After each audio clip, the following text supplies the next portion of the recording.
현 전국 상황을 타은밖에 없는 것인가 이런 것과 함께 간단한 진단부터 좀 이야기를 듣고 진행을 했으면 좋을 것 같습니다. 우리 이 시장부터 한번 말씀 좀 해주실까요? 네. 현재 상태를 제가 상징적으로 좀 표현하면 네. 그 구체제, 이 봉건 체제 때의 전제군주의 정신을 가진 사람이 네. 이제 민주공화국에 몸을 빌려 가지고 대통령을 하고 있는 양상입니다. 네. 그러니까 이 법률은 만인한테 평등한데 본인은 적용이 없다라고 생각하고 그냥 마구 법을 어겨버렸고 네. 범죄 의식도 없었고 준법 의식도 없었고 더군다나 이 국민이 맡긴 통치 권한이라고 하는 건 정말로 소중하고 위대한 것인데 이거를 특정 개인한테 아무런 책임도 지지 않는 사람이 맡겨버린 이런 황당한 사태가 벌어졌는데요. 이제 이런 사태에 대해서 국민들이 막 흥분하고 막 책임을 묻고 문제 제기를 하면 내가 잘못했구나 이렇게 생각이 되는데 지금 전혀 잘못에 대해서 인정도 하지 않을 뿐만 아니라 잘못이라고 생각하지를 않는 것 같습니다. 네. 그러다 보니까 국민들은 더 화가 나고 퇴진을 요구하고 또 퇴진하는 척하면서 최근에 이 성명이라고 하는 게 불가능한 전제를 달았죠. 예를 들면 여야가 협의해서 정해주면 그때 사퇴하겠다. 여야가 합의가 되겠습니까 이게? 제가 보기엔 여 안에서도 합의가 안 됩니다. 그러니까 이걸 이제 노리고 또 혼란을 주면서 본인의 시간을 버는 그러면서도 나는 잘못한 것이 없다. 충정해서 한 일이다. 이러면서 이제 책임을 저 사람한테 떠넘기고 이러다 보니까 이 혼란과 위기가 계속되는 측면이 있죠. 근데 사실 이럴 때일수록 복잡하게 생각할 것 없이 그러니까 원칙과 기본에 충실하게 되돌아가서 과거에 이런 경우를 대비해서 미리 다 법 절차를 마련해 놨습니다. 대통령이 죄를 지면 탄핵한다. 탄핵해서 내보내면 이런저런 순위로 승계한다. 그리고 일정 시간 안에 새로운 리더십을 세운다. 그리고 이런 나쁜 짓을 할 경우는 특검할 수 있다. 또 국정조사 한다고 되어 있으니까 진상을 규명해서 책임을 묻는 절차. 그리고 국민들은 이 나라의 주인의 입장에서 당당하게 모습으로서 해고한다. 집에 가라라고 요구하고 말 안 들으면 그걸 강제하는 그런 거 열심히 하면 되는 상태인 것 같습니다. 예. 오늘 사실은 저희들이 예상키로는 탄핵 소추안이 발의가 될 것이다 했는데 안 됐어요. 이게 어쩌면은 어제 있었던 박근혜 대통령의 담화 그 폭풍이 아닌가 하는 생각이 드는데 야당은 어쩔 수 없이 이 길로 가야 되는 거겠죠? 제가 말씀드리면요. 예. 제가 이 사태의 초기에 최순실에게 모든 국가 권력을 던져줬다. 네. 그리고 거기 완전히 의존했다는 국민들이 경악을 했지 않습니까? 네. 대통령으로서의 자질도 품성도 능력도 없는 것이 증명됐죠. 그때 이미 퇴진의 문제는 제기된 거고 그 다음에 예를 들면 또 사람들이 또 경악한 것이 이 조직적인 금품갈취 또는 뇌물수수 범죄에 엄청난 규모의 수괴였다, 두목이었다는 점들이 그냥 추측이 아니고 직접 집행했던 안종범 수석 같은 부하들에 의해서 명확하게 드러나 버렸죠. 근데 이거는 이미 탄핵을 면치 못할 사유죠. 예. 그런데 제가 그때 당시 정치권들이 퇴진이나 탄핵에 대해서 되게 머뭇거렸습니다. 그 이유는 너무나 심각한 주제이기 때문에 그런 것이죠. 그래서 아마 국민들의 퇴진 투쟁을 통해서 좀 물러나지 않을까라고 기대를 했던 측면이 있는데 분명하게 말씀드리면 지금까지도 그랬고 앞으로도 그렇고 강제로 쫓겨나는 상황이 아니면 절대로 스스로 물러나지 않습니다. 네. 그건 역사적으로 우리가 예를 들면 친일, 나라 팔아먹고 또 분단시키고 쿠데타 일으키고 이 광주에서 수없이 많은 사람들 학살하고 간첩단 만들어서 죽여가면서까지 권력을 뺏고 또 그걸 유지했던 집단인데 국민들이 5천만 명이 다 싫어하는구나. 500만 명이 시위를 하는구나. 집으로 가자. 이럴 집단이 절대 아니라는 거죠. 그래서 지금도 저는 탄핵 외에는 달릴 길이 없고 달릴 길이 없다.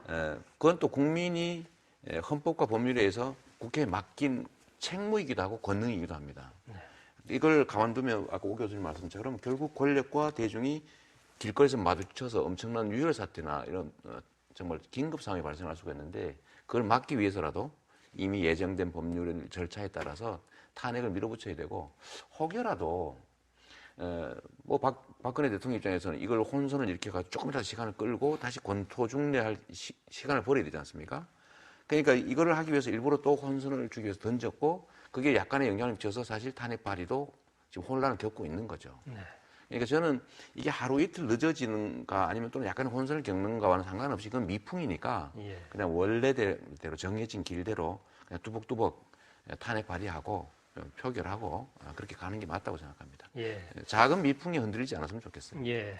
뭐 가야만 하고 또 그렇게 될 수밖에 없을 것이다. 그렇게 지금 그렇습니다. 전망을 하시는 네. 거예요. 사실은 더불어민주당과 국민의당이 같이 머리를 맞대고 이 부분은 속된 말로 표현하면 좀 작전을 같이 짜야 되는데 서로 주도권을 쥐려는 이런 것만 하고 있는 것이 아쉽다라는 거죠. 제가 한 말씀 드릴까요? 그러니까 이걸 실행 가능성이라는 측면에 집착을 하면 자꾸 계산을 하게 됩니다. 예.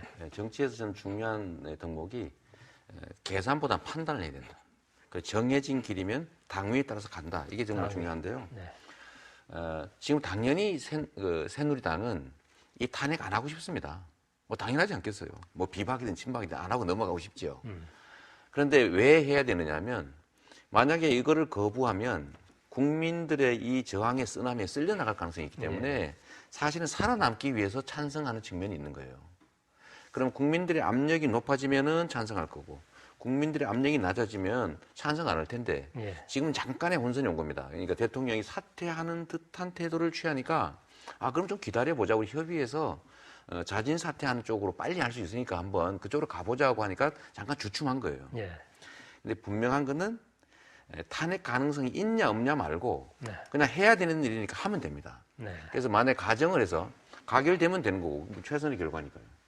부결이 될 경우를 두려워할 필요가 없습니다. 왜냐하면 부결이 되면 아까 심 선생님이 말씀하신 것처럼 결국 국민들은 대통령뿐만 아니라 정치권에 대해서 책임을 물으려고 하는 건데 명시적으로 반대를 해서 부결이 되면 그 분노가 그 반대 세력한테 일단 옮아가게 됩니다.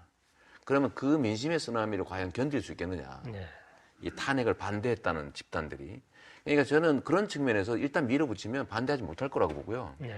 반대를 하게 될 경우는 이번 기회에 대통령과 그를 비호했던 새누리당. 사실 이 사태의 몸통이죠. 박근혜는 빌려온 머리 아닙니까? 박정희의 향수를 이용해서 집권하기 위해서 빌려온 도구인데 도구가 사고를 쳤으니까 사실 몸통이 책임져야 되거든요. 네. 그래서 이 몸통의 책임을 묻는 좋은 계기가 됩니다. 그래서 저는 부결되는 것을 두려워할 필요가 없다고 생각합니다. 예. 그러면 결국 가결될 거예요. 네. 누가 그걸 버틸 수 있겠습니까? 예. 예. 뭐 많지 않은 시간이라서 탄핵은 뭐 그 정도 이야기를 조금 하고 다음 좀 이야기를 좀 넘어갔으면 좋을 것 같습니다. 어쨌든 지금 뭐 헌정사상 현직 대통령이 피의자가 되고 공모자가 참 이름도 명칭도 좀 그렇습니다. 공모자 뭐 이런 주범입니다. 뭐 이런 상황이 돼서 국민들 참나마 이를 데 없는데 우리나라가 대한민국이 그래도 뭐 경제적인 규모 이런 등등 생각해서 상당히 세계적인 어떤 위상 이런 것에 비해서 어쩌다 이 지경까지 왔을까 하는 게 평범한 시민들의 생각 아니겠습니까? 이걸 조금 그 정치의 현장에 계셨고 또 정치에 관심 있는 학자들이시고 그러니까 뭐 누구나 알 수 있는 이야기도 있겠습니다만은 이유는 무엇일까? 이 부분에 다시 한번 좀 진단을 하고 여기서 이 부분에 대한 해법들을 우리가 찾아가는 노력을 해야 되지 않을까 싶어요. 이 부분 누가 먼저 말씀하시죠? 제가 먼저 예. 말씀드리겠습니다. 뭐 관심 많은 영역이어서요. 네. 저는 직업이 변호사인데 대한민국은 민주공화국이죠. 우리가 대한민국 정부 수립을 할 당시에 모든 국민이 합의해서 만든 헌법에 그렇게 되어 있습니다. 나라의 주인은 국민이고 누군가 특별한 몇 사람이 지배하는 나라가 아니다. 자유롭고 평등하다. 모든 사람은. 그중에 정말 중요한 가치가요. 법 앞에 평등하답니다. 죄를 지면 처벌받고 좋은 일하면 칭찬받고 나쁜 일하면 혼난다. 기여한 만큼 배분받는다. 그런데 우리나라 정부 수립 이후로 70여 년이 지났는데 이 기득권자, 힘센 사람들이 온갖 나쁜 짓을 하고도 제대로 처벌받은 예가 한 번도 없습니다. 언제나 얼굴을 바꿔서 다 되돌아왔죠. 예를 들면 매국 세력, 분단 세력, 쿠데타 세력, 학살 세력, 이 부패하고 무능하고 불법적 집단들이 다 되돌아왔는데 그 과정들이 보면 결국 시간을 벌고 정치적 타협의 이름으로 용서받고 자기들의 기득권과 지위를 그대로 유지했죠. 박근혜는 이걸 보고 배운 겁니다. 아니 자기의 선배들이 한 번도 처벌받지 않았는데 나 이 정도 그것도 뭐 사람 죽인 것도 아니고 뭐 쿠데타 한 것도 아니고 내가 돈 좀 그 재벌들한테 좀 받은 게 그게 뭔 죄냐. 그리고 우리가 상의할 수 있지. 라고 그냥 생각한 겁니다. 이 특권의식이 생겨난 거예요. 우리는 처벌받지 않는다. 우리는 언제든지 기득권을 복구할 수 있다. 이 믿음 때문에 오늘 이 자리에 왔기 때문에 저는 이번 사태 해결 과정에서 탄핵도 중요하고 퇴진도 중요한데 이 일에 대한 형사적 책임을 만인이 보는 앞에 아주 잔인한 방법으로 저는 청와대를 나서는 순간에 바로 수갑을 채워야 된다고 보는 거예요. 가혹하다고 할 수 있지만 아니 시민들, 국민들은 죄지면 다 체포돼 가지고 구치소 가지 않습니까? 네. 대통령이라는 이유로 왜 처벌을 안 받습니까? 왜 수갑을 안 찹니까? 그래서 대통령이라는 것도 이 사회의 기득권자들도 나쁜 짓을 하면 국민과 똑같이 처벌되는구나라는 걸 반드시 역사 앞에 국민들 앞에 보여줘야 됩니다. 그러니까 저는 엄격하게 해야 된다. 그래서 이번이 정말로 우리한테 주어진 좋은 기회다. 슬프지만 안타까운 일이고 좀 창피한 일이지만 이걸 정말로 반면교사 삼아서 이번에는 다시는 그런 일이 없도록 우리가 대한민국 정부를 수립하면서 합의했던 그야말로 공평하고 자유롭고 평등하고 그런 민주공화국을 완성할 수 있는 절호의 기회가 온 것 같습니다. 힘들긴 하지만. 예. 예, 뭐 법 앞에 평등, 헌법적인 원칙 네. 이런 것들을 반드시 지키는 사회라는 걸 이제 보여줘야 될 기회다. 그리고 또 한편으로는 완벽한 어떤 제대로 된 청산이 있어야 되지 않겠느냐, 뭐 이런 말씀이신 것 같고요. 그것을 못했기 때문에 이런 사태가 빚어졌다 이렇게 진단을 하시는 것 같은데.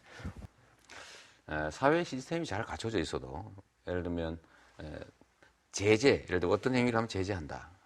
또는 이렇게 해야 된다, 저렇게 해야 된다는 제도 많이 갖춰놔도 안 지키면 답이 없거든요. 대책이 없습니다. 근데 예를 들면 우리 사회가 어떤 형상이었냐면 이 구성원 사이에 폭력범이 있었어요. 그래서 사람들 마구 때렸습니다. 근데 결국은 이 사람이 잡혔는데 어떻게 타협을 하냐면 앞으로 더 안 때리는 조건으로 봐주는 거예요. 힘이 세니까. 또 그 다음에 또 누군가 또 나타났어요. 또 사람들 때렸습니다. 근데 전에도 그랬고 또 봐줬어요. 왜? 더 안 때리는 조건으로. 그냥 없는 걸로 치고. 그냥 끊임없이 반복되는 거예요. 이제 안 때리는 사람이 바보예요. 규칙을 지키는 사람이 바보고 규칙을 안 지키는 사람이 유능한 사람이 됐습니다. 그러니까 우리 사회는 법이라고 하는 시스템, 제도가 모든 사람들이 공평해서 모든 사람들이 그걸 의지할 수 있어야 되는데 이게 가진 사람들의 무기가 된 거예요. 힘세고 가진 사람들의 무기가 되고 힘없고 못 가진 사람들한테는 족쇄가 된 겁니다. 그러니까 이런 사회가 어떻게 희망이 있습니까? 결국은 권력은 남용하고 힘을 남용하고 그러고 난 다음에 다시 또 화해라는 이름으로 또 용서받고 또 저지르고 이게 결국은 우리가 형사처벌을 하는 이유가 두 가지가 있습니다. 그 사람이 잘못했으니까 응징하는 효과가 있지만 더하기 똑같은 효과로 예방 효과라고 하는 게 있어요. 그걸 보면서 다른 사람들이 두려워하게 되죠. 규칙을 어기면 안 되는구나. 사람을 때리면 안 되는구나. 죄를 지으면 처벌받는구나. 이게 우리 사회에는 강자들에 관한 한 한 번도 지켜주지 않았기 때문에 저는 이 경험이 가장 중요하다고 생각해요. 예. 보여줘야 됩니다. 어쨌든 이런 그 문제를 지금 이야기 쭉 하셨는데 그 외에도 아까 뭐 언급했던 것들처럼 일반적인 진단들 많아요. 우리 사회가 왜 이 모양까지 됐느냐 여기에 대한 뭐 여러 가지 수없는 진단들이 있는데 이런 문제를 개선이 이번 기회가 당연히 돼야 된다고 이제 우리가 바라긴 합니다만은 어떻게 보시는지요? 성공 가능성 결국은 낙관하시는가요? 이 사태를 우리가 어떻게 다루느냐에 따라서 미래가 희망적이 될 수도 있고 또 다른 절망의 구렁텅이에 빠질 수도 있습니다. 그래서 정말로 중요한 시기이기 때문에 일단 정신을 바짝 차리고 원칙과 기본에 투철해야 됩니다. 네. 중간에 가다 새길로 빠지면 절대로 안 됩니다. 이 칼날 위를 걷고 있는데 이 칼날 위를 우리가 지나서 다음 목적지에 도달하면 거긴 정말 새로운 세상이 기다리고 있을 거예요. 그야말로 이 불공평하고 부정의한 과거를 한번 청산하고 완전히는 아니겠지만 큰 걸 그럼 걷어내고 그러고 난 다음에 모든 사람한테 법 앞에 평등한 공평한 기회가 주어지고 공정한 경쟁이 보장되고 기여한 만큼 분배받는 그야말로 우리가 대한민국 정부 수립 당시 합의했던 그런 사회로 갈 수 있죠. 네. 우리 사회가 가진 최고의 문제는 뭐냐면 불평등과 격차입니다. 이러니까 자원과 기회가 특정 소수한테 막 몰리니까 이게 자원과 기회가 효율을 발휘하지 못하거든요. 그럼 국가적으로 침체가 옵니다. 개인들 입장에서도 자기한테 기회가 주어지지 않으니까 열성을 다하지 못해요. 꿈과 희망이 사라지지 않습니까? 자식 안 낳아요. 이 대한민국 탈출하고 싶어요.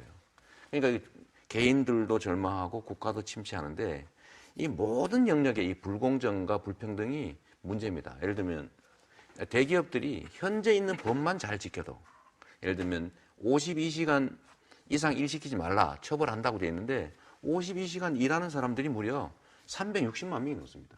이 사람들만 52시간 법정 근로시간 최대 시간 지키고 52시간씩 일하는 사람 고용을 하면 최하 5, 60만 개의 일자리 즉석에서 만들 수 있습니다. 네. 근데 이걸 어기는 사람들이 주로 누구냐면 주로 대기업들이에요.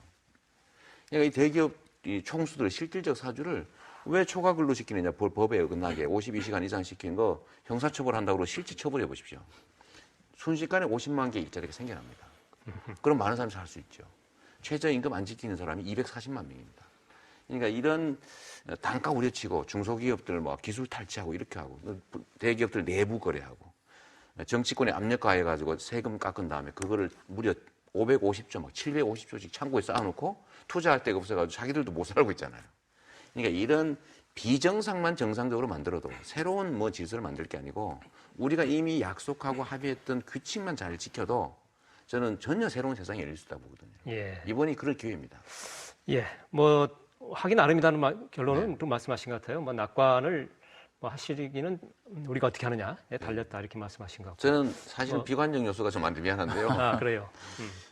우리는 기회가 정말 많았습니다. 예를 들면 독립운동을 통해서든 아니면 뭐 서구 열강들의 노력에 의해서든 해방된 다음에 우리 대중들이 주인이 된 게 아니라 친일 분자를 등에 본 이승만이 이 나라를 지배했잖아요. 그리고 막 엉망진창 난리를 치다가 쫓겨났어요. 그 다음에 누가 차지했냐면 박정희가 차지했습니다. 또 그 다음에 우리가 80년에 치열하게 싸웠어요. 그 전두환이 차지했습니다. 87년에 우리가 또 치열하게 싸웠어요. 노태우가 차지했습니다. 그러니까 이 역사적 경험 때문에 그렇게 호락호락하지는 않습니다. 기회는 왔으되 다시 또 이런 나쁜 역사가 반복될 가능성이 상당히 높습니다. 예. 뭐 호남의 지역 이기주의적인 관점에서 이 문제를 제기한 것은 아니었고 그런 진단들이 현실적으로 또 많이 있고요. 실제적으로 정치학적으로 그렇게 또 이야기하신 분들이 뭐 현실을 인정하시는 분들이 많기 때문에 이런 문제도 차제에 이번 사태를 통해서 우리 사회의 구조적인 개혁, 전체적인 개혁 여기에는 반드시 이런 부분도 좀 포함돼야 되지 않을까 하는 생각을 해봤던 것입니다. 제가 이 말씀은 잠깐 드릴까요? 예, 잠깐만 하시죠. 네. 또 이제 다음 단계로 넘어가야 될 것 같아서요. 그 소위 영남 패권주의 또는 뭐 호남 소외 이런 부분들이 많이 현실적으로 지적되고 실제로 있습니다.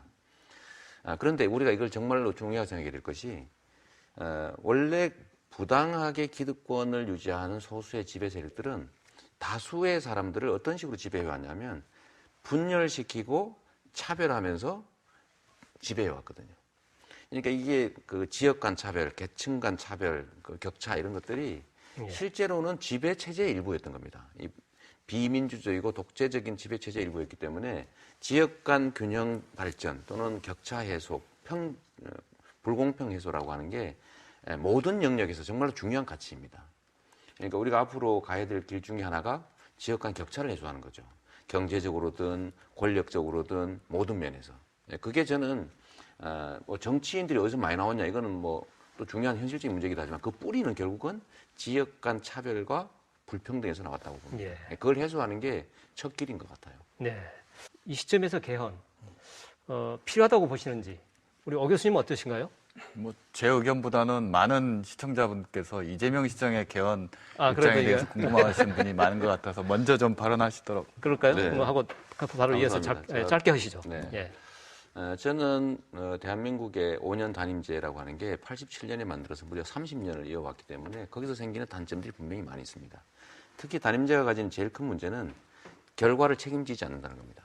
평가받을 기회가 없습니다. 그래서 저는 기본적으로 이제 남북이 분단돼 있고 강력한 리더십이 좀 필요한 나라이기 때문에 4년 중임제, 분권형 대통령제가 좋다고 생각합니다. 네, 지향하는 바는 그것이고. 그런데 문제는 시기와 계기와 주체에 관한 문제입니다. 지금은 대한민국에 불이 난 상태입니다. 불 끄는 데 집중해야 될 텐데 불 끈 다음에 곳간을 누가 차지할 거냐를 논쟁하는 것은 일단 시기상으로 옳지 않다.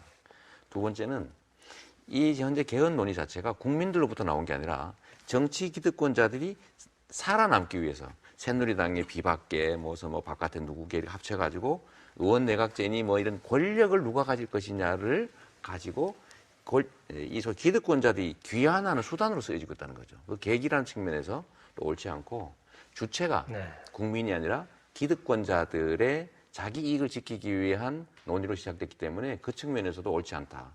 그러나 장기적으로는 개헌해야 되고 개헌의 시기나 방법은 각각의 대선 후보들이 예를 들어 임기 단축을 포함해서 어떤 내용으로 하겠다고 공약하고 그걸 선거 과정에서 평가받는 게 제일 좋은 방법이라고 생각합니다.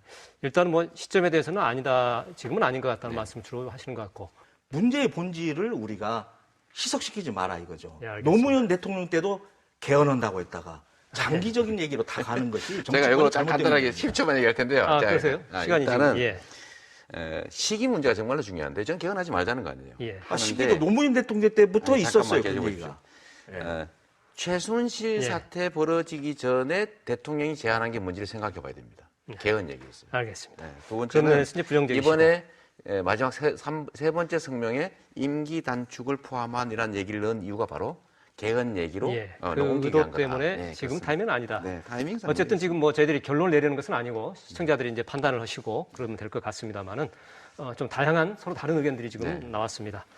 이제 마지막 조금 주제가 될지 모르겠는데 이제 호남을 비롯해서 국민들은 이제 제대로 된 권력으로의 어떤 이양을 좀 기대할 것입니다. 이번 사태가 잘 정리가 되고 그러기를 바라는데 그 과정에서 수단으로서 지금 나눠져 있고 아까 이야기 나왔던 것처럼 좀 체계적이고 협력적인 그런 그 대응이 못 나오는 지금 야권의 분열 상황들 이런 것들을 봤을 때 통합이나 연대나 이런 것들이 앞으로 재편 이런 것들이 꼭 필요하다고 보시는지 아니면은 현재 상태로 더 다른 방안을 좀 찾는 게 나을 것인지 어떤 생각들 하시는지 한 말씀씩 정도 했으면 좋겠는데. 국민들은 정치 담당자 교체가 아니라 정치 세력 또는 정치 자체를 교체하기를 원합니다. 네. 새로운 질서를 만들기를 원하죠. 그런데 사실은 야권들은 분열되어 있습니다. 그래서 저는 국민들은 누가 되느냐는 다음 문제다. 어쨌든 정치 교체를 해야 된다. 그리고 그건 소위 야권을 통해서 이룰 수밖에 없는데 그래서 첫째로는 야권의 통합을 바랄 것이고 두 번째는 안 되면 야권의 연대라도 바랄 것이고 세 번째로 그도 저도 안 되면 단일화를 바랄 거다. 예. 이 세 가지는 저는 정치가 국민에게 지는 책무라고 생각하는데요. 이게 결국은 국민들의 압력의 강도에 따라서 강제될 수도 있고 안 될 수도 있습니다. 저는 국민들이 또는 정치의 이 부분에 대한 명확한 의사와 함께 압력 강도를 높여야 된다.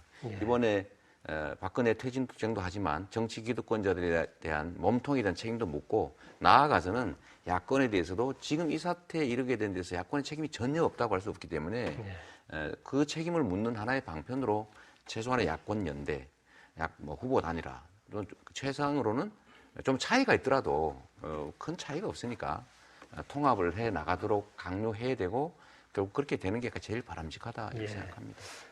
자, 네. 지금 현 정국의 출구를 찾아보자. 국민과 정치권이 할 일. 지금 이야기를 마지막으로 듣고 있는데 한 30초 간단하니 정리를 해주실까요? 저는 현재 정치 환경이 패러다임의 변화를 겪고 있다고 생각합니다.